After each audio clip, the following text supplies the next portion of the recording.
Eyes on Whiteness is a podcast that illuminates the insidious and ignorant ways of whiteness, regardless of intent. Our guests are invited to talk about the ways white supremacy and patriarchy are pervasive and ever-present. Our conversations are rooted in a commitment to normalizing the how, not if lens, for looking at the ways it's present for all of us. If you'd like to support us, we'd greatly appreciate it. You can find us on Patreon, Eyes on Whiteness.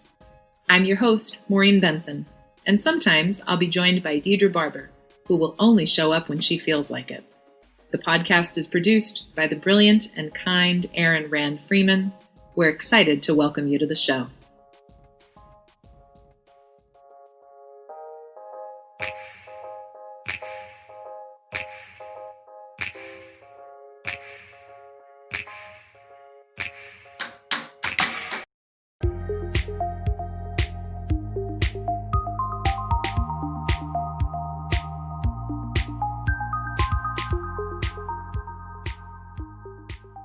We welcome you to part 2 of an incredible conversation with Dr. Juan Carlos Arauz, educator, facilitator, and leader for equity.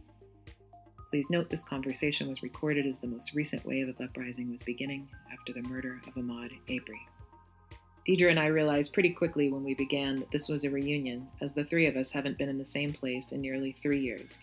So we offer a strange gratitude to some of the benefits of the pandemic, slowing down, reconnecting within and with others, centering self-needs in a way that we don't often give ourselves permission to do. We also want to acknowledge that in the recording of today's podcast, Juan Carlos shared from a deeply personal place that we chose to edit out, but want to acknowledge that what we edited out was a personal share about current grief that he's navigating. So you may hear him refer to that later in the episode. As well, a few times the audio sound cuts out a little bit, and we do apologize, but hang in there. Overwhelmingly, the audio is just fine. Thank you for joining us.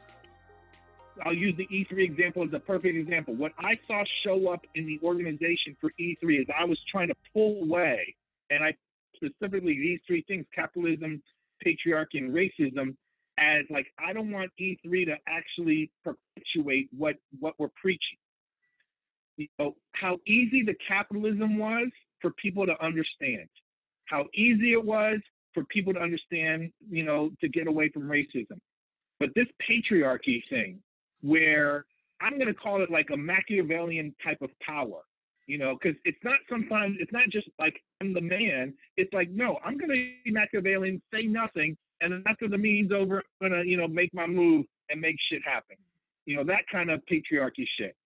So knowing how even my board and even the retreats, things that I would do, which are predominantly women, you know, like it blew me away how everyone was still stuck to, no, Juan Carlos, let's keep you on the pedal. Let's keep you up here so we can keep showing, you know, how great we're doing. And I was like, but I don't want that. And I'm clear, like it'd be messing with my mind, because then I'd have women telling me that it's okay. And I'd be thinking, but I don't think it's okay. You know, I don't think that's right. But not having the language to work, and I go back to like, wow, why is it that then, you know, it has taken so long for me to get to even to this space to even address this, other than the fact that all of this is so intertwined. And again, I loved your analogy of nuggets. You know, it's not an accident that we say when we talk about white supremacy, we're always adding these things of, you know, whites, males, heterosexual, wealthy, educated. Like, we go through the effing list, you know. And so when you're on the non-target side of that of course, I mean, you are giving, the system literally is giving you so much around that of course then you become blind to it. And then I just wonder now that, like, wow, can I show up one day, is my one dream. Can I show up one day where somehow I'm able to show up as a person who acknowledges that I am energy that has this physical body, as it relates to gender and around sex, and then that somehow I'm going to be not attached to it the way I've been able to work all these years, and not being attached to my skin color or where I was born. Mm. That's my wondering. Mm-hmm. Mm-hmm. I mean, maybe if we all pitch in on an island somewhere. I'm down for that. I'm really struck by how the quest to figure out where something belongs in terms of our identities are multiple, or like in what order and how complicated it is. I mean, I as I'm sitting here listening, it really just strikes me as how oppression, as the umbrella you talked about earlier, Juan Carlos, the umbrella of oppression, which as it is white supremacy, like so many of these things are, if we're energy source, if we're a source of energy, there's no box. Like if we're a source of energy, there's no hierarchy, but yet we're having cognitive dissonance when in these moments it's like, well, which one is this? Where does it go? Like, but that's not actually how, if we are energy source, that's not actually a real thing. So I think it's right. Like, I don't think energy is like a piece of it goes over here and a piece of it, that's just not at all the conceptually how that works. So I think it's really fascinating. And I'm having a moment of recognition too, where in my quest to show up in a good way in interracial relationships, I know you and I, Juan Carlos, have had a lot of conversations around, you'll say, you know, okay, I appreciate you being mindful about your whiteness. I also want to be mindful about my maleness, and kind of like we're in this dance. And, you know, is that actually the act of transmuting white supremacy to name it, but not try to measure it or place it, right? Like, that's kind of back to the analogy of the gumbo. Like, it's all just sitting there simmering. It's all in there. We know it. We acknowledge it. But how much energy are we taking trying to make it something like, remember in our meditation class, Deidre, we were, so Deidre and I and some friends took this meditation class, and there's a strategy they use where at the base of your spine, you take a cord and you send it to the center of the earth, and you sit and practice releasing energy through that cord. And there were a few of us that were like, yeah, but the way we're sitting, the cord won't go straight to the middle. Like, we were grappling with this dissonance around how we understood gravity and a straight line. And the teacher finally was just like, I know you're really wrapping your brain up and all that, but that's actually just not a real thing as it relates to what we're talking about and how we, and maybe Deidre, you remember the teacher probably said it better than I just paraphrased, but I sort of liken it to that, where there's this energetic concept and I'm applying like 3-dimensional rules to it. And I sort of think that don't apply, right? So therefore I'm getting stuck and I'm missing the point. And I feel like there's an interesting place to be in when we're in conversation, when we're in building relationship, when we're in planning, that we can get into this place of trying to apply the fake social construct plus some concept of hierarchy and linear and measurement and boxes to these fake identities that are very lived experiences for people. Well, a couple of things come up for me. I think that, you know, what you're saying for me highlights the need or desire, right? A desire that I keep. One of the things I'm working toward as just my own evolution is fluidity, right? And again, like one of my, you know, I have 3 different stanzas for my morning prayers. The third one is I embrace the flow of universal energy and heart-based intentions. And the reason I put that in there was because of just that, of like wanting to really be not in a box, you know, not to be in a box or characterized by anything that the construct puts on me, right? And we talk about this in our course of like, I will never diminish someone wanting to attach whatever they want to attach that they self-label to a label, because there's a certain amount of power, there's a certain amount of accessing of personal power that we get by acknowledging my Blackness, right? My Puerto Ricanness, my queerness. And those are ideas built in the construct that I don't agree with. So there's both, right? So it's like, you know, having to move through both of those, the idea that it's in a social construct that I don't actually agree with, but there's a lot of accessing of my personal power that I gain by acknowledging my blackness in Black power as opposed to inferiority, the construct tells me. So I think that that's the work. That's why you do self-reflection, right? To get to a place where you're not holding these identities in a square box, right? Where these identities are just all parts of a whole that just gets to be fluid. I will say the other thing is when you brought up the class, I think this goes with that concept, this idea of like learning what is it like to let the three of us, to let our energies just flow together and be in discovery with each other, as opposed to trying to put a hierarchy of who has power and who has this and who has that. Is that you do that by continuing to grow and learn with each other. So like in that first level course, you know, the grounding cord, they call it's a grounding cord. They don't ever talk about why you might be having difficulty, or you're seeing the cord very skinny, very big, or in front of you, behind you, back you. But when you get to the second course, there's an explanation for that. And it starts making a little bit more sense. And then like I did there were questions that I had about that course that it didn't necessarily box me in, but I didn't really understand. And then I just had some learning on my own, and I was like, oh, that's why they chose this. That's why they chose a rose. That's why they're telling us to use blue. And it doesn't stymie the energy, right? It doesn't put it in a box. It just, my knowledge expands that box. So I think it's something similar happens when we engage as people. How do you get intentional? Like maybe the intentionality is that the way that we're doing it here, like, you know, when you said, Juan Carlos, when I first asked the question about your experience of patriarchy and white supremacy, you know, one of your first response was a lot of feelings. I got a lot of feelings. I got a lot of feelings, right? And my response to that was like, your feelings are fine. Like, but at that, having that be part of the conversation of you being able to say, I'm having feelings, and the other person holding that space with you and being like, okay, great, then you have feelings, and we get to just explore.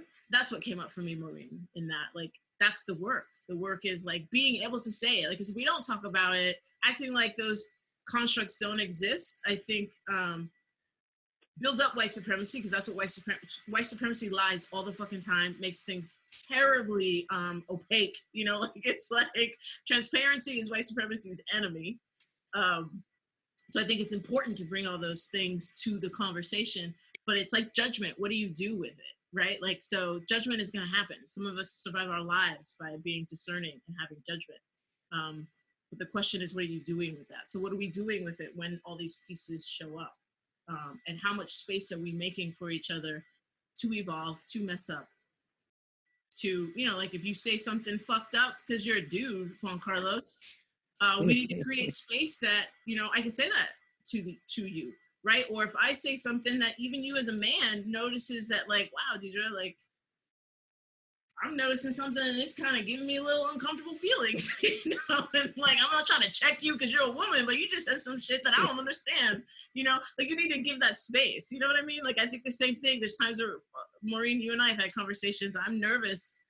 I know that I'm doing a lot of work with my whiteness, and sometimes I get nervous that I'm going to say something offensive, because on most days living in a gentrified neighborhood in Oakland, I don't like whiteness. Like, it's just, I just, you know, at least twice a week I have an interaction with white neighbors that I'm just like, I have the most fucked up thoughts. I have the most fucked up thoughts, you know, that range from like, why do white people even exist at all? You know, to like, you know, maybe we should knock on the door at night in the dark with a fucking bat, you know? Like, you know, but we have to have that space to talk about that, because otherwise we're being controlled, right? And the little bit of nuggets that we think our power comes from the outside, that's all we have. So that was a ramble, sorry. I don't know, I think I answered you. I responded, Maureen, sorry. I appreciate it. But there's something here maybe you both, one of you can expand upon around, or both of you can expand upon, and that is, I struggled in this work all these years of, following, quote, a spiritual path, because the way that was presented was, it did not include these constructs into the conversation, as if I was just to need to get past that. Mm. Now, I do believe, again, in the concept of this energy that we all, create, and yet we want to hold, the reality of where we're, how we're entering into that space. And so I'd be curious on your conversation, your thoughts on this power. I agree. It's not on my racial identity. It's not on my gender identity or my, nation state identity. And yet, I like when I get to claim those things, because it gives me a sense of empowerment. And I'm really clear, though, that now I'm also playing into that game, as well. And hence, it's like, okay, but you're not really winning if not that it's a win, but you're not, there's no real power in the sense of, again, that energy source that we all are. And so I'm curious, what you all have discovered, because similar to my end, I believe in naming it. Hence, we have our protocol around, name the construct. Don't just critically reflect and tell me how you feel, but what's the construct? Because I do believe by naming it, for most people, it will dissolve.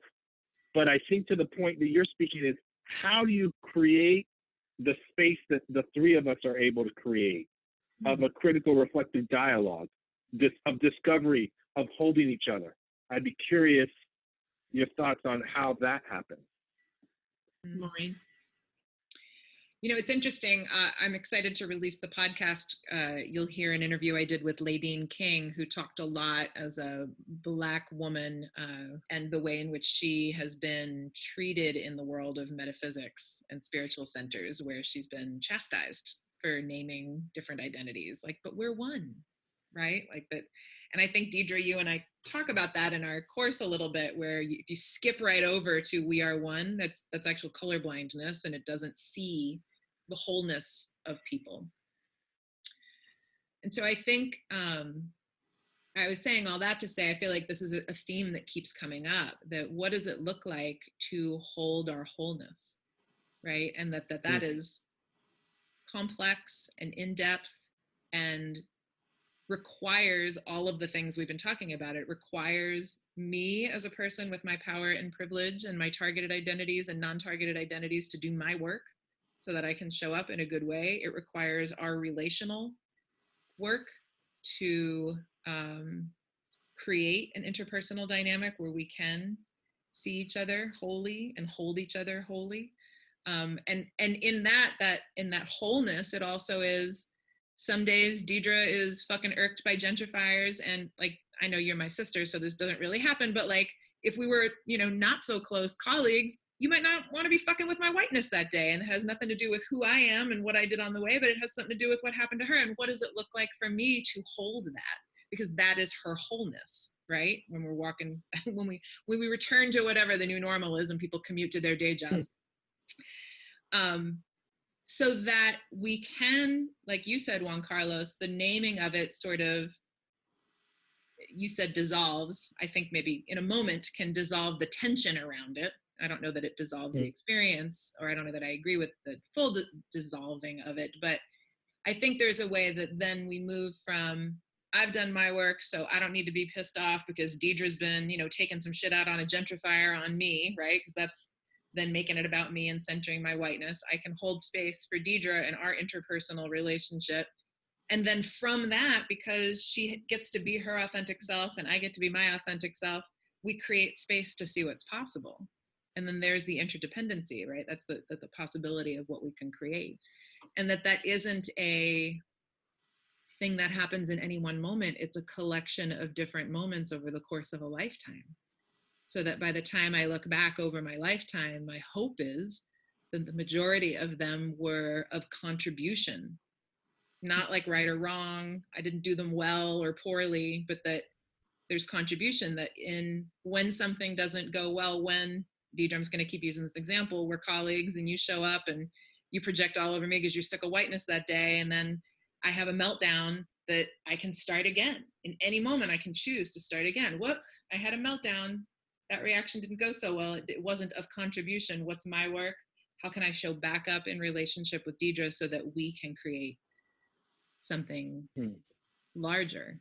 So I don't know if that answers your question, but that's sort of what I perceive as how in a world that is made up of a society that has values rooted in oppressive social constructs, that's what We Are One looks like to me. That's what we receiving each other in our wholeness looks like.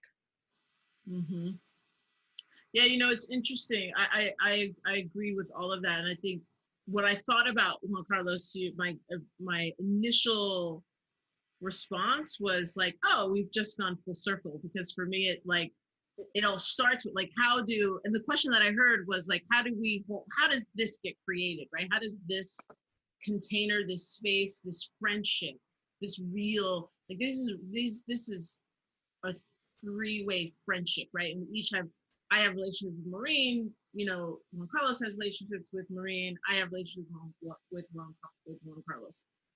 How does that get held or fostered or even begin? And I think that's a question, when Maureen and I do work together, we get that question often. It's like, how did you two get there?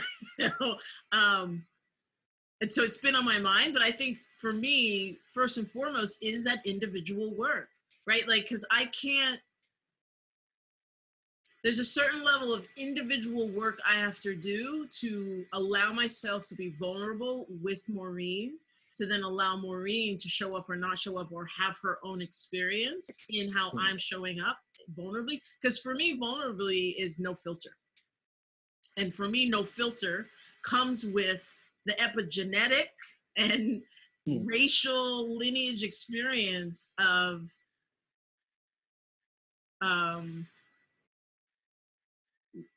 racial oppression that was like, rape and murder and torture. Like, it's ugly, it's deep, it's like, it's not stuff that I personally experienced, but I know it's in me because I have rage in me that, in the Black community, we joke about Black rage, but it is fucking real. Like, there is some rage in me that's like, I'm like, you gotta take a breath sometimes and be like, white folks, you so fucking lucky that in my epigenetics is fucking compassion. Like, be fucking lucky and be sure that in my epigenetics is a fucking level of compassion that I'm being held, or my spirits or my ancestors, wherever, are holding me back right now. You can't see it, but you're still breathing, so that we know they exist. But like, to be able to have that conversation, and be able to say that and know that I'm saying that, and I know that can be, I have a perception, I have an idea of how that's going to be perceived by white folks who know me, who don't know me, who kind of know me, who know me in a professional context, who know me in a personal context, right?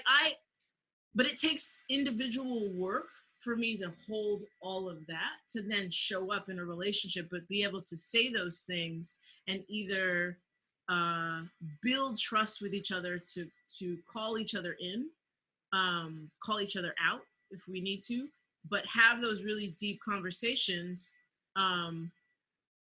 that are interpersonal and interdependent, require that I'm showing up and doing my own work, so that when Maureen has whatever reaction she has, whether it's her whiteness or not, as her friend in this relationship, I can still show up and hold that. Even if I say like, that's really kind of fucked up, you being super white, and we've never had that experience, but like, I don't feel like I couldn't say that. And I think that has nothing to do with Maureen. That has to do with me. And that's that saying of like, people say, don't ask a question if you're not ready for any answer. And I think that's the same thing. Like, don't get into a relationship with anyone, but I think in particular in a interpersonal cross-trait relationship with anyone, if you don't want to Sorry, I'm looking at my video. Sorry, you have to cut this. I'm looking at my video, and my hand. In my video, this hand looks white, and this one looks brown. So when I go like that, and I'm talking about interpersonal, this is really funny. And I just got. Sorry, but that's how. Oh, not only am I not cutting that, I'm zooming in on it. I'm gonna blow it up. It's about to be our logo. Does it look like not as brown as this hand? At least on mine. So it's tripping me out. I'm like, I feel like that's the universe. They're like, yeah, bitch, you're on it, let it flow. But yeah, so, but you have to do that individual work, because then that allows us to have these conversations. Like, I think when we do our work and people like, how do you do that? Sometimes I get a little irritated because the judgy person in me shows up where they're like, don't fucking ask the question because you don't want to do the work that it takes to be in relationship like this with someone who is so different from you. Because that work is not about you being able to be called out, which that, like, that's what white people want. They want to be called out because they want us to do the emotional labor for them, instead of them doing the work for themselves to know, I need to call myself out. I need to check this. That's my long-winded response, Juan Carlos. Which I want to hear, Juan Carlos, your answer to your own question here in a moment. And I also thought it was really interesting because you gave a really beautiful live example of when you asked, so right, like in the conversation around patriarchy, you asked if your assumption was correct-ish. That's sort of right, the gist of it. And I think that while we have dug in, the three of us have dug in and done so much work around whiteness, I feel like the patriarchy, the gender piece is newer. And so I think you illustrated an earlier stage of what happens in one doing their own work, but also like trying to build relationship around something that, while Deidre, I echoed your sentiment. I was like, well, you don't need that permission and we don't have to agree on assumption, just show up, right? Like Deidre and I were there, but you didn't know that. And I think you were really graciously, beautifully being mindful of erring on the side of caution and saying, here's my current understanding of how this works for me, honoring that Deidre and I, as it relates to patriarchy, have more targeted identities and yours is non-targeted. So I just want to highlight that as like thank you for doing it. Sorry, my big dog is shaking his head. Thank you for doing that. And I think it's important to just pull that out for a moment and name that that's actually a really beautiful thing to do when in doubt, when building that level of vulnerability and comfortability and creating space to share your own learning as it digs into your own personal work around patriarchy, and in developing the interpersonal, interrelational. I know it's hard to hear the difference, that intra and inter, but the interpersonal relationship. There's a level of reverence for wanting to do it right, which in and of its own self is hilarious. But anyway, I saw that in you, and I want to acknowledge and appreciate that there's a way in which you showed up that I thought was really beautiful, and is why we have this, one of the ways that we have this relationship. So that might be just maybe an example of what cultural humility looks like, is if we're going to put language around it. But at the end of the day, it's right. We all, to master anything, we got to first, find out what are the steps 1, 2, and 3, that then they become embodied in us, so that it's just the way we breathe. What I wonder, though, and I don't know if I'm answering the question necessarily, but what really struck me as both of you are speaking is, if we're going to talk about the unique perspectives, at least the three of us are holding in here, I'm sitting with like, I know, and maybe people might know of W.E. Du Bois and how he understands and explains, what it means, as he wrote about what it means from a racialized perspective, how to live in this world, specifically as a Black man. But also, I think of Fannie Lou Hamer, how she understood how she showed up in the world as a Black woman, specifically. Or even the amazing work of, Kimberly Crenshaw and so forth. What's intriguing for me in this is the gumbo analogy that you offered earlier, Maureen, that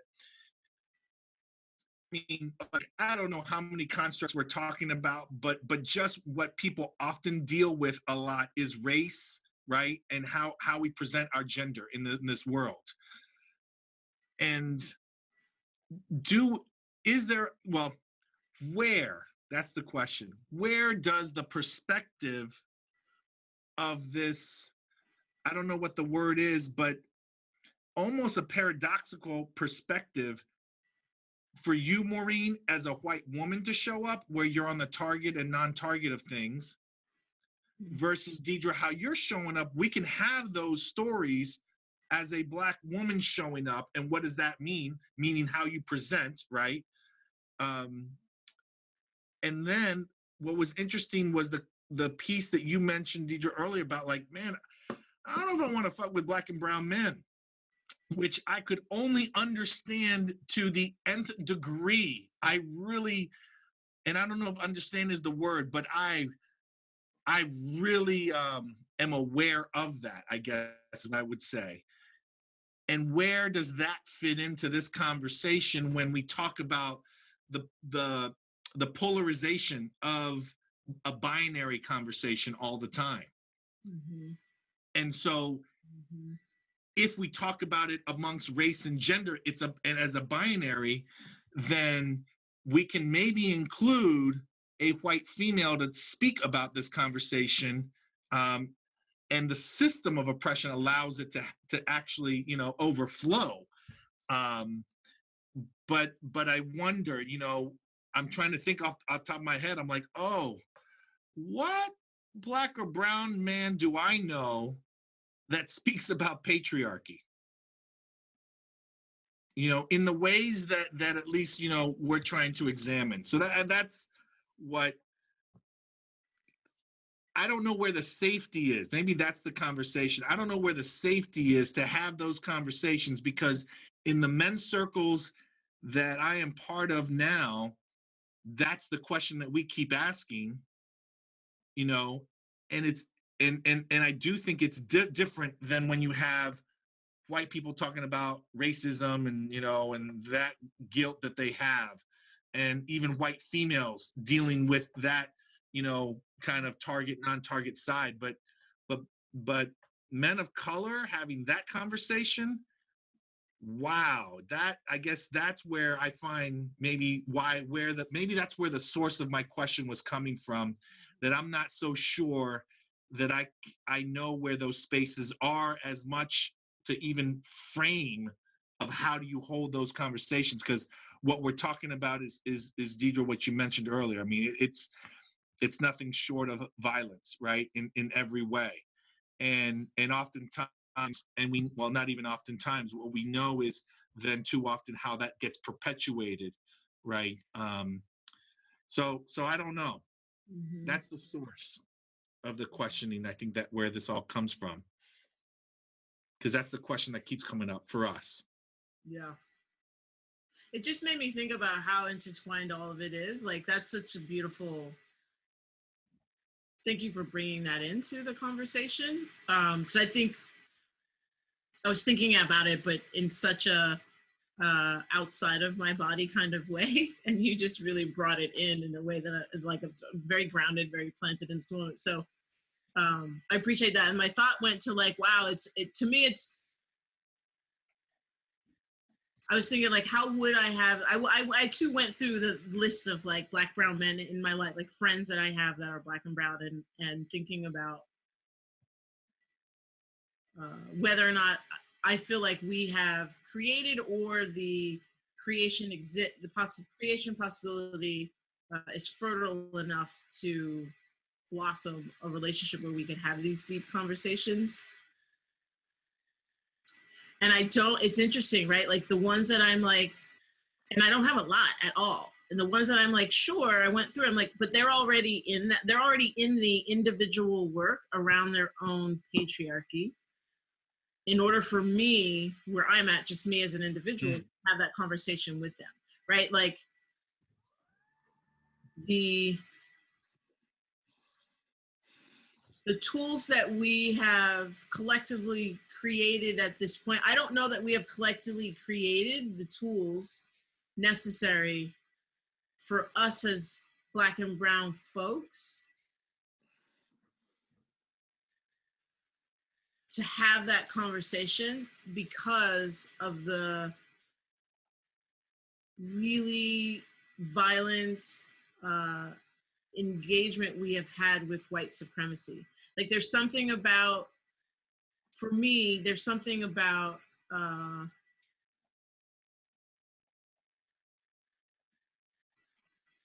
the trust that I would have to have in Black and brown, particularly straight, but not primarily, but let's just say straight Black and brown men, the trust that I would have to have in Black and brown men to have real vulnerable conversations would be predicated on them having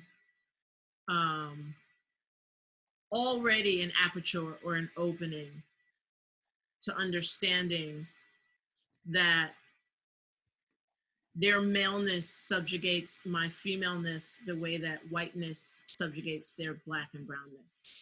And I think that's a really difficult, real space to understand because of white supremacy and what white supremacy, the trauma that white supremacy has done to all of us. And then patriarchy makes men think that their trauma is greater. You know what I'm saying? So that's what, for me, I'm like, I don't know any who are willing to really own that. And then I have low tolerance. And, you know, that's why I have clients now where I'm like, look, I'm not at level 0. I don't do level 0 equity inclusion work. Like level 0 equity and inclusion work is necessary. And there are a plethora of people out there who will do it. I don't know how they're doing it, but I don't do that work anymore. Like I can't enter in. Like that for me, you need to be, because I think you and I like the perfect example, Juan Carlos, that you and I, for years, our conversations were just about race. Mm-hmm. Never talked about gender, you and I. I remember the first time we had the conversation was a couple of years ago, and you brought it up. I didn't bring it up. You brought it up, and I was like, okay, cool. I'll run with it, because I was like, at that point, I had a certain level of trust with you, and also with the individual work I was doing. If I need to, I will hang up on you. Like if you say some crazy wild shit, you're gonna hear a dial tone. But like that takes individual work as a woman, because I'm raised, especially as a Puerto Rican woman, to nurture you. You get everything you fucking need to blossom and grow, you know, and me hanging up on you is not part of the deal. Like I have to hold everything and hold you and all your growth, you know what I mean? And me knowing that that's how I've been raised, you have to step into this with having done your own work. To then have that conversation with me that we would, but I don't know that we have those tools. I mean, they might exist somewhere. I just, that's not my world, so I don't know. Yeah, I couldn't agree with you more in what I would just call the I don't know, the struggle, and again, this space of what's interesting, an interesting dilemma, right, that we're just in, which is why I don't want to or not want to, why I know what I want to ensure is that we're talking about, I don't know which one of you said it, the wholeness. How do we address the wholeness of this?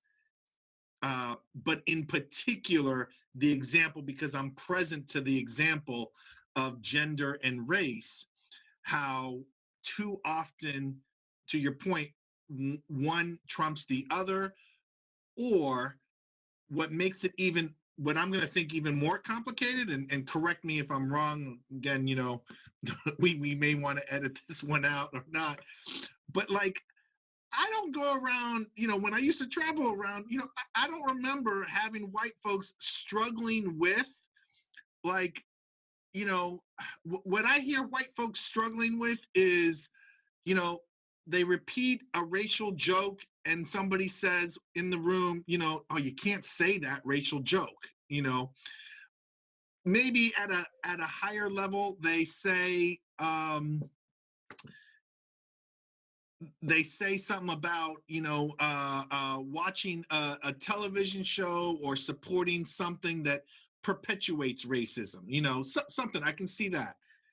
The interesting conversations that you know, in in men of color are having a conversation around again, as it relates to patriarchy, is, well, what is it that now all of a sudden, how do we have these conversations with women when we're, quote, doing our own work, and part of this own work is, you know, maybe it's disrespectful or not, but it's interesting that we go to humor quite a bit. That's I don't think that's an accident amongst men of color in particular, as a strategy of just how you've learned how to navigate through the space. So in the spaces of discomfort, you have these conversations and humor shows up, and we're all looking at each other saying, yeah, was that sexist to say or to do? And then, wait a minute, could we ever bring that up in a mixed, setting? Or even I'll never forget, to your point, Deidre, I'll never forget a pivotal point in my career that I was, doing all my traveling, that another man of color suggested that it was a good idea after the conference to go hit one of the clubs. And I thought to myself, I don't know, is that like that's what we do to hang out, and people are going to be there, but is that problematic? Because I mean, sex is normal, so how is that oppressive? Like, I'm having this entire conversation ahead. All I know to do is to literally lock myself in the door, turn off my phone, so that if I'm in my hotel room, like, well, then I can at least say that I wasn't part of anything, But my point being is, there is no conversation to be had around what I would offer more complicated than a white female trying to deal with a target, non-target. I think the complexities, I don't want to say more, but it's different. Say more. It's more. Say more? Okay. Right. It just seems so complicated in the sense of, you talk about how you're raised, Deidre, right? I mean, my goodness, truth to all of that of how we're raised, and also truth to then how we understand the world only through the sexualization of women, right? So then what, are we supposed to now all of a sudden not have feelings? I mean, am I now all of a supposed to, okay, now I'm supposed to turn gay now as a result of this? I don't know what to do with my sexuality, because they've conflated them into so little. So that's why I just wonder, in terms of, back to the larger piece of this gumbo, I don't know, maybe it very is because I'm on the non-target side of gender, but I don't see this being problematic, ever facilitating a space with any confusion that white women have about being on the target, non-target, because it seems really clear cut. And obviously I've spent a lot of time in that space of racialization, but as it relates to this, I don't know. So is there a space for that, and how do you do that, and what do you do with that?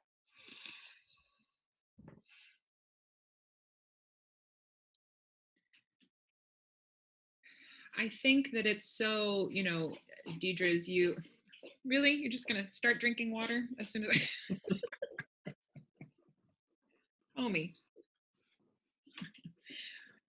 Deidre, if you had something to say, you should say it, because you know what I have to do after my dog drinks water. Hold on. No. Well, it's funny because I just had to get up because my dog is buck wild, and my wife is also on a video call in the living room. No, I the only thing that's coming to me is, like, I just keep hearing, you cannot, Audre Lorde's quote, you can't, using the master's tools to dismantle the master's house. Yes. So I don't know what the deal is, but what I do know is that whatever it's going to be, whether that, and it might not be a physical tool, right? Like, whatever it is that we bring to bear to sort of open us up to be able to see the wholeness of each other, in the, if speaking specifically around male and femaleness, or, for a very binary example, men and women. which even that, right? Like whatever it is, it wouldn't be within that binary. I know that it's going to be hugely complex and yet at the same time, hugely simple. Because to be complex is going to be the master's tools. But I don't know how we would get to the simple without using the master's tools, because that's all we know and have. But I think through the use of them is how we get to is how we get to the transcendence, because I feel like that's what I kind of feel like we're in right now, even in this pandemic and I think we're on the verge. I think that there were a lot of movements of marginalized folks attempting to use the master's tools to dismantle the master's house that we see looking back didn't have the impact that we, those of us who were marginalized, assumed, lied about, reported, but you have to start where you're at, right? You have to start where you're at. So if you're at a place where, there's no way that my reality of how I live my life as a Black, queer, Puerto Rican woman would have been possible in the social construct of 1710 slavery in the United States, right? Would never have been possible. So they had to use, forgive me, Underground Railroad, Harriet Tubman, the tools, the ways in which Harriet Tubman had to move. I'm sure there were some mechanisms that she had to use that were part of the construct to get done what she needed to get done. And that was the nature of the times. I think that we are in transcendence now. I think that we are in a time where we have done so much work that we can start thinking outside the box. My issue is I think my experience is that I don't know how to find those other people beyond this circle here, right? My immediate circle. Because part of me doing my individual work to therefore allow me a certain level of, at least from my perspective, hoping that I can engage in means that are not the master's tools, required me to make my circle very small. It required me not only to internally go inside, but my social circle had to become really, really small because so many of us are so indoctrinated in ways that hampered my growth that I've envisioned, right? And so so I say all that to bring it back to I think we're there, but almost there. And more folks, again, coming full circle, more of us need to realize that if you are currently if the universe has currently blessed you with the ability to be safe, healthy, housed, fed, and that you have the ability to be sheltered in place, and you are particularly a person of color, I believe, in my opinion, now is not the time to get antsy, to get back to something that you were fighting to fucking begin with, right? Now is the time to use it, be internal, be inside, be be creating the new world, like the new existence, the new relationships, be creating this as much as you possibly can, because that time is a gift. It's a gift in and of itself, but also a gift given that we know that, if you're Indigenous, Black, Brown right now, this virus is disproportionately affecting and killing us. So so that's my answer to your question to the question. And then, so Maureen, your dog finished eating, you drinking. What were you gonna? Big old slurpy slurp over here. I really wanted to uplift that what I love about the gumbo analogy is that I think that like this group, the three of us and the relationship we've been able to create, and also like the greater good, is the gumbo simmering, right? And like in the gumbo, there's, I mean, I've never made gumbo, I've only enjoyed it, but there are different, I'll just say different proteins. I think there's maybe a debate about what goes in gumbo. Different proteins, different grains. And like the reason I uplifted and said it is different, and it's that not just different, but that the paradox I'm carrying. So for you to ask that question in this space, one, is really beautiful, and two, I only have a white woman's lens, and I know that when I struggle, society around me struggles to support me, even though I face sexism, which I know is a very different journey than you as a man of color experience. And so I just want to uplift that while these conversations are necessary, and I feel really grateful that we can even broach the subject here, I think it is really important to say, as you know, maybe people listening to this are thinking about, well, who is in my community and who can I talk to about what? To just remember that part of the beauty of the gumbo analogy is like, I'm one ingredient over here and you're another ingredient over here, and this little beautiful gumbo thing tastes delicious because we've been letting it simmer for a really long time, but that it's made up of really different ingredients. So what works for me as a white woman, that in a room, whether it's in a facilitated room and I'm struggling with something, the default is for everybody to stop and like figure it out to make sure the white woman doesn't cry. That's not your experience.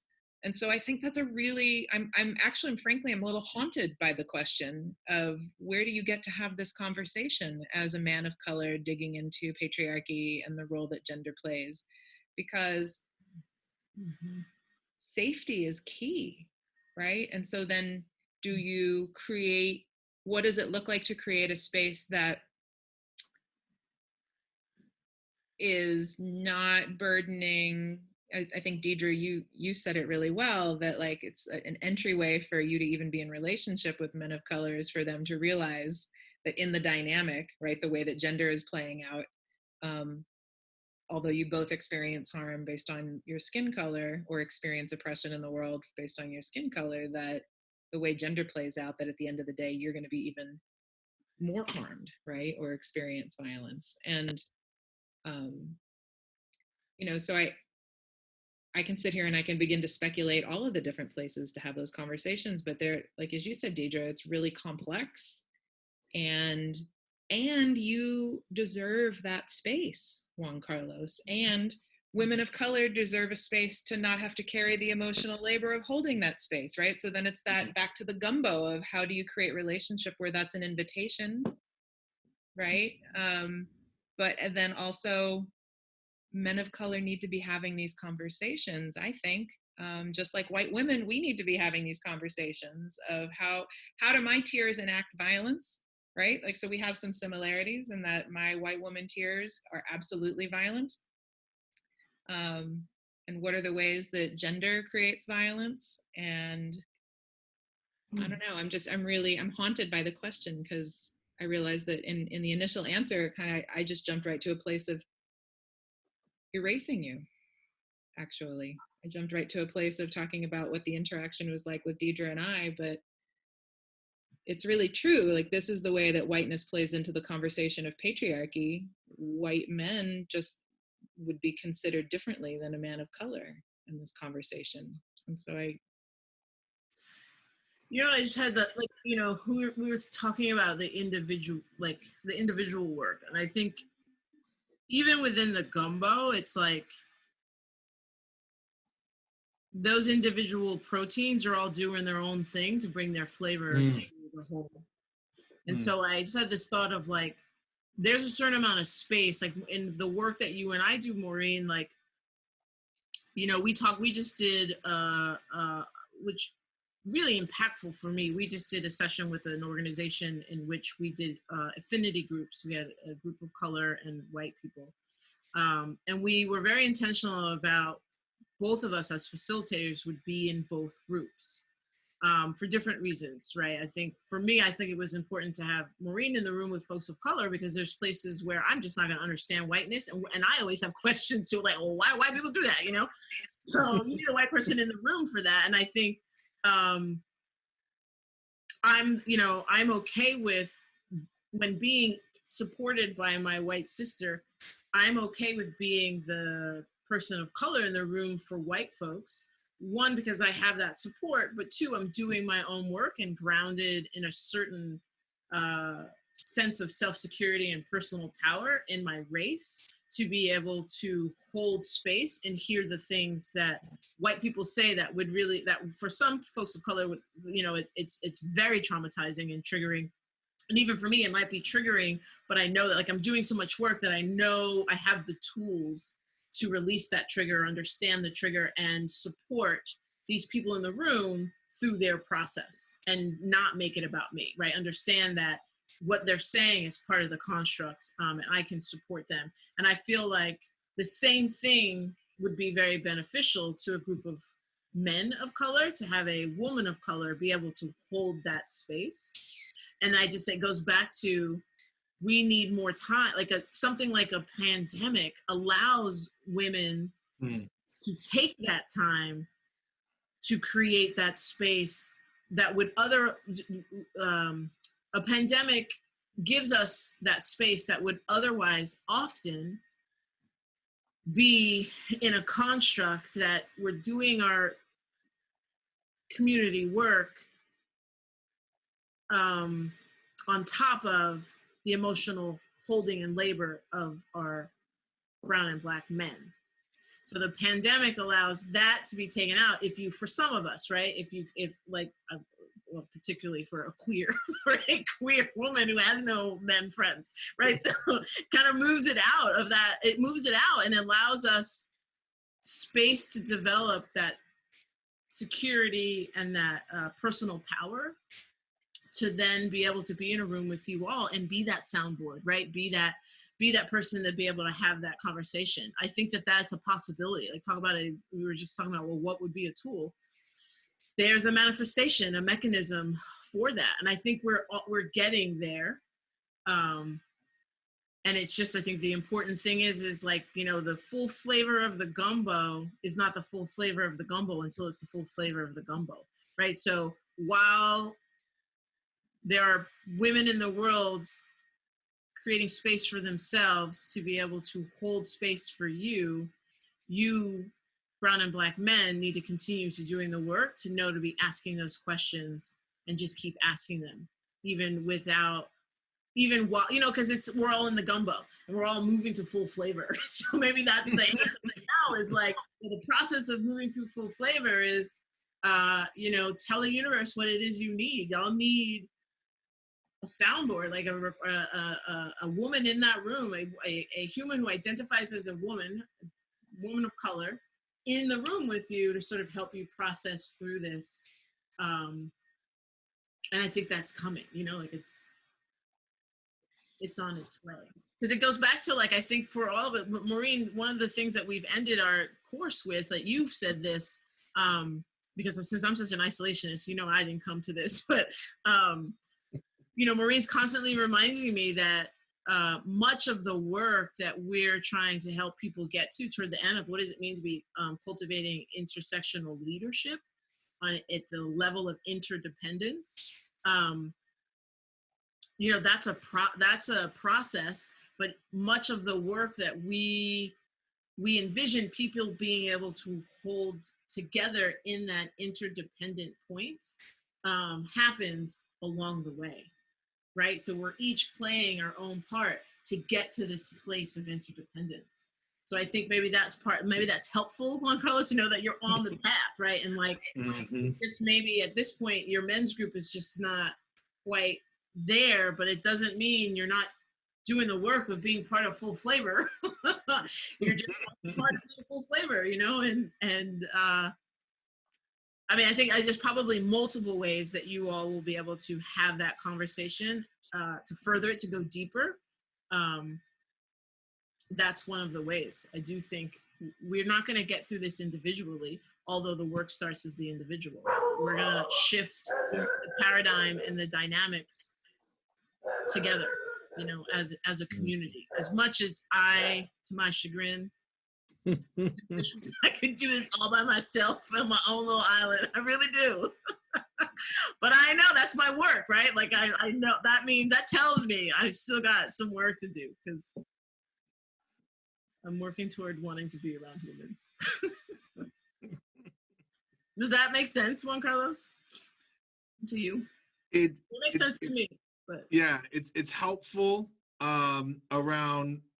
I really like this thing. The full, you know, the fullness of the gumbo does not become the fullness of the gumbo until the fullness of the gumbo is the fullness of the gumbo. I mean, I really do resonate with that. And a reflection kind of around this is, I don't know if you recall, of course you do recall, I presume, you know, when I invited you to come to that Becoming Latinx retreat space.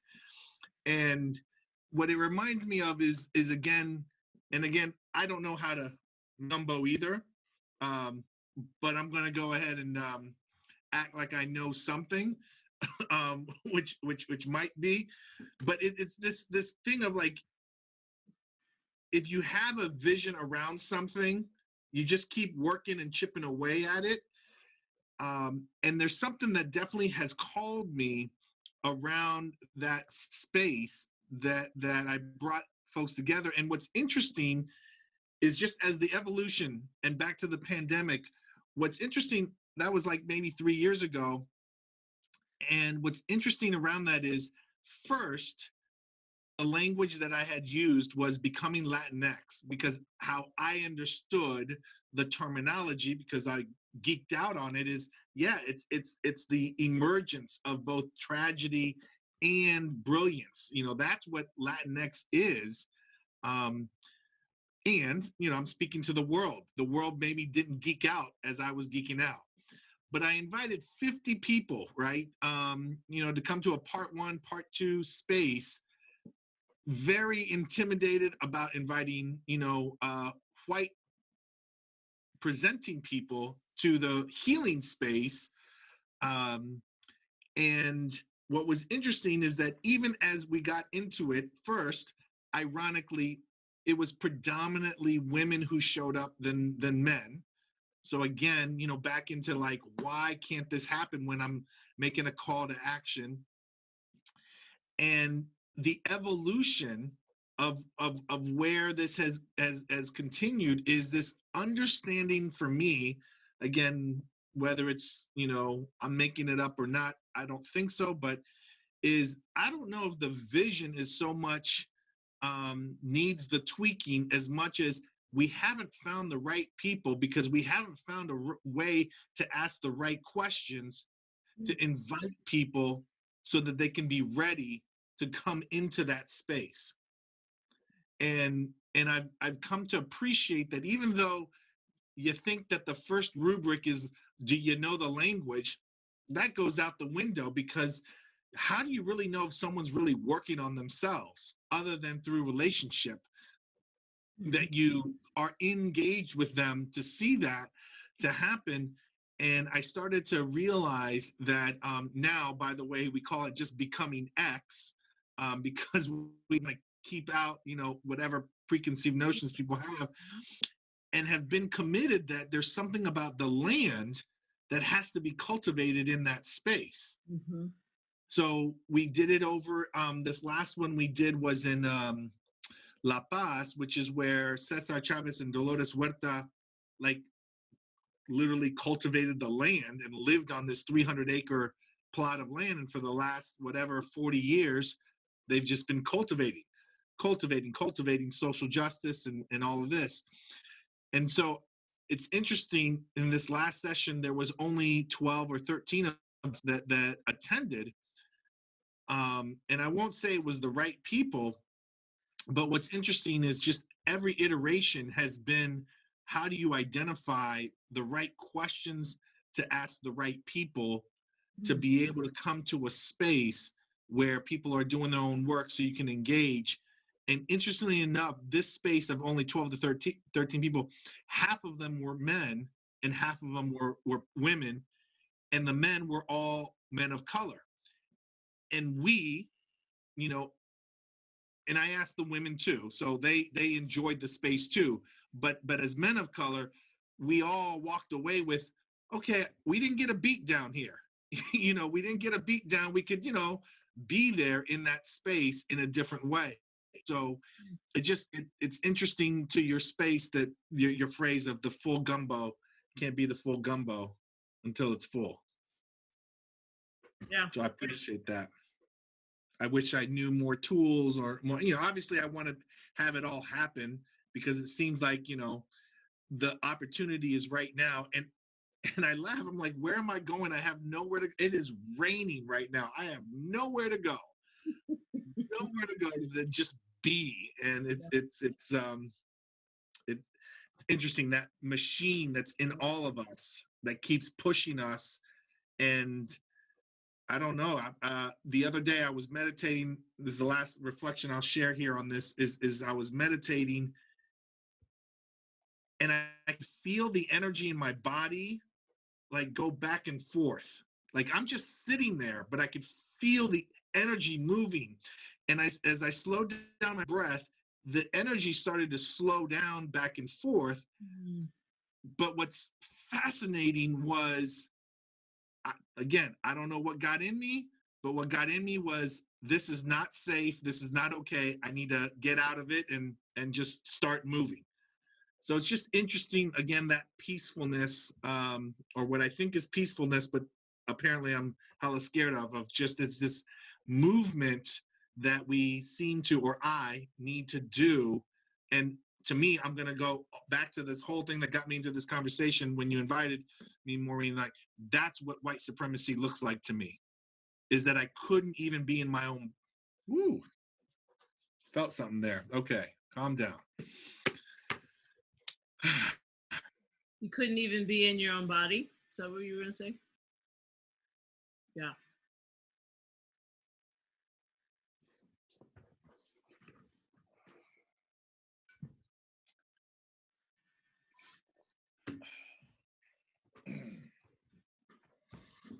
Welcome. Mm-hmm.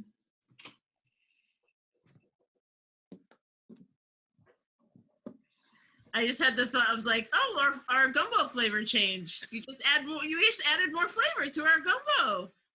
Like that's really beautiful. That was the thought that came to me. I was like, "Oh, our gumbo just got so much richer, and thicker, and beautiful." Thank you for that. Mm. Oh. Mm-hmm. Mm-hmm.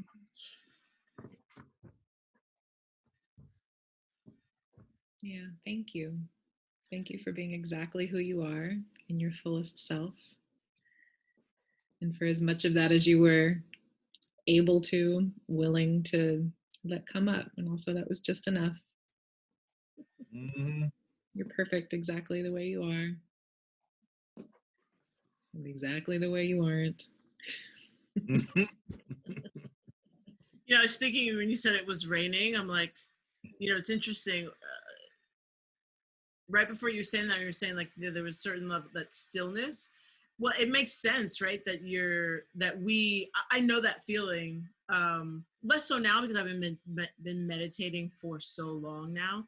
But I remember when I first started, I know that feeling, and in the moment that you said that, I thought about, well, of course, because our survival for so long, generation after generation, was really determined moving out of the way of harm that was just constant, right? And like, or we were an enslaved people who were worked 24 hours a freaking day, you know, moved into, for just survival, you had to, you know, like that, it makes sense, like, you know, like that's part of our racial trauma that we are embarking on self-healing. through the stillness, and yet, the remedy is the thing that's, really dangerous. And that's white supremacy, right? That's part of the way that it shows up. And not that you asked for this or not, but I mean, for me, like, it shows then that you're doing the work, right? It's like that, the feeling you had when you were sitting in meditation and the whatever popped up for you just then, for me, my frame of reference is that if you're ever looking for a sign from the universe that you're on the right, you're on the path you are supposed to be on, or like, I don't like supposed to, but that you're on the path, that is an offering of, like, you're on the path. Yeah. Much appreciation.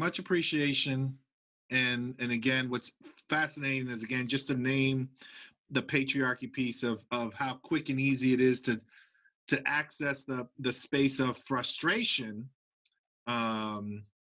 rage, as you share, Deidre, about, I'm really clear about why I can't do the very thing that I want to be able to do. And then on top of that, get to be frustrated at, and as a guy, imagine, how my presence has shown up for women of color, to not even be comfortable being able. So I get to be doubly frustrated, and how quick and easy it is to access that, as opposed to, any other emotion of, obviously sadness, but stillness. I mean, that's the epitome for me. That's the epitome of what white supremacy, has done, which is, I'm just so clear, like, no, not that I want to, quote, beat it, but just want to move beyond that in that space, for sure. As it relates specifically, to these topics. I think it brings us back full circle to one of the things we spoke about early on around one of the ways whiteness and white supremacy play out is this concept that we don't have the time.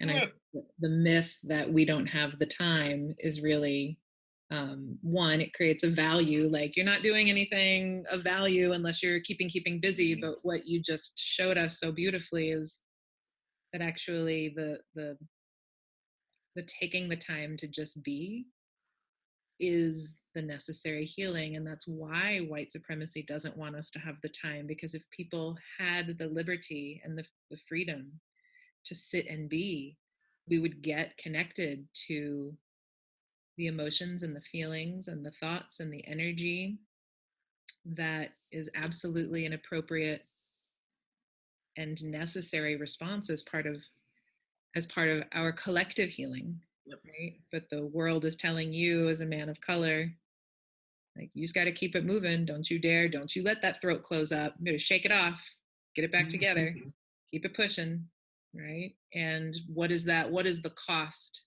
to you? And then consequently, what is the cost to people in relationship with you? And then what is the cost to our world? But your energy was overflowing there. And so if you're source energy, it's practice. It's got to be a lot of, I can't actually imagine how much practice it is to begin to even touch on the comfort of just sitting and being.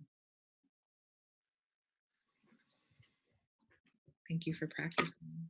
The world deserves your infinite, beautiful energy. Yep. We're about to have some damn good gumbo. I can't even eat gumbo, which is what sucks, because most people put shrimp in it. That's why I said protein. But here's the thing. The universe has decided I can't eat shrimp. I'm going to test that post-COVID-19. But are you allergic? I'm allergic. I am allergic, but in my family, there's this weird thing that happens. We're not born allergic to shrimp, but all the women, talk about some gendered bullshit. Most of the women in my family develop an allergy in their 20s, and then it goes away in their 60s. It's really weird. And I don't know if it's just a story that we've heard, so we have created that in our bodies. But I'm on countdown. I got like 15 more years and I'm good to go. I'm like, But you can eat crab. I can eat everything but shrimp.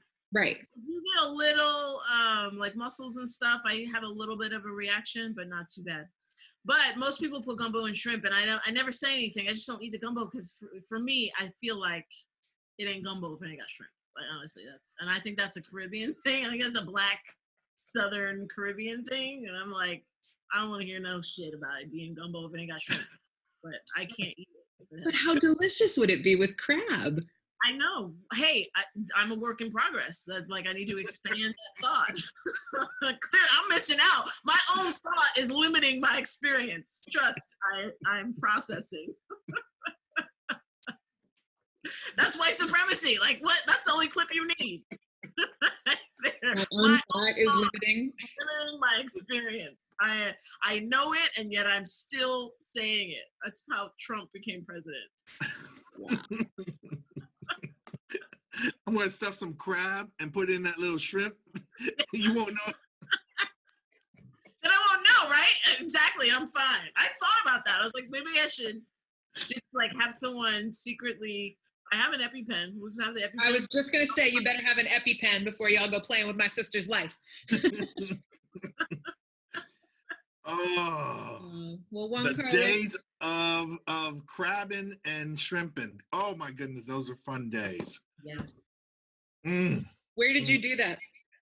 All in Florida and then in Antigua and Puerto Rico. I mean, just gosh, it's again the wonderful things of I don't know who does that, but it was fun doing it. So good. Yeah. So good. Yeah. I have very fond East Coast memories of crabbing, and we did the whole. We didn't. You just put paper down on the big kitchen table, and the crabs just go down there, and you got what is it? Garlic butter, some bread maybe, and it's just like a free for all. Yes. Cracking crab, and like none of that nowadays. Like it's funny when I went to Seattle as an adult, and I was like, I bought some crab. They're like, do you want us to clean it for you? I was like, I didn't even understand. I was like, what? Clean what? Like you gonna rub the outside of the fucking crab? Like it's gonna get boiled. What are you rubbing that? I did not understand. And they're like, yes. cracking and breaking it. And I was like, so you gonna take all that juicy innards? Like I couldn't process. I could not. And that was a cultural thing, right? Like, oh my God. So true stories. I literally would have, right, like the whole thing about crab is like, you got like, especially like at the end of the link right there that, I'm going to crack that because I want every little piece, in my mouth. And I'm sucking on that. And that's all the juice and fun. So I take my children and we go, and every Father's Day, where do we all go? We go to the crab house and somewhere at the wharf. Pick any one. And all it is they literally got excited on, okay, how do I crack it? And I mean, it just it's messy. We all get dirty. Got to take a shower when you're done because, you stink like crap. But we have such a great time. And the one time, I swear to it was at some fancy restaurant, classism at its finest, where people assume, like we're going to have, I'm like, okay, I'll take the crab. And they come, and it was like all cut. And I was like, yeah. You're like, what the fuck? Am I in an alternate universe? What the fuck just happened? Well, whiteness in devouring crab is how we're going to wrap this episode. Thank you, Maureen. It's a pleasure. Very good to hang out with you, Juan Carlos. Very good. Likewise. You look good. It's really good to see you. It's good to see your face. Do you have a yard where you are? My where? You have a yard where you are right now? You have a yard? I have a farm, like where I live. You have, like, okay. So it's raining. Just after this, go, if you can, if you have time, go outside and let the rain just hit you a bit. Yeah. 1 or 2 minutes, unless you're feeling sick. If you're feeling sick, ignore what I'm saying. But if you feel well, go sit out, go let the rain hit you.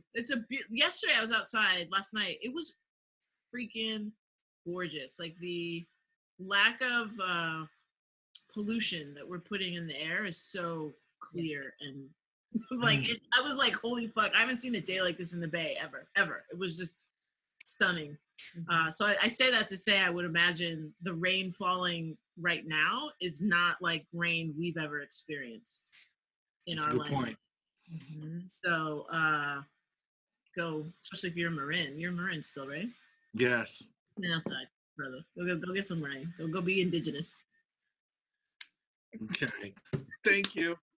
Thank you so much for making time. You are loved, friend. Yeah, thank you, Maureen. Thanks, everyone. Thank you, Maureen. All right. Chat Good soon. to see you all. Good to see you.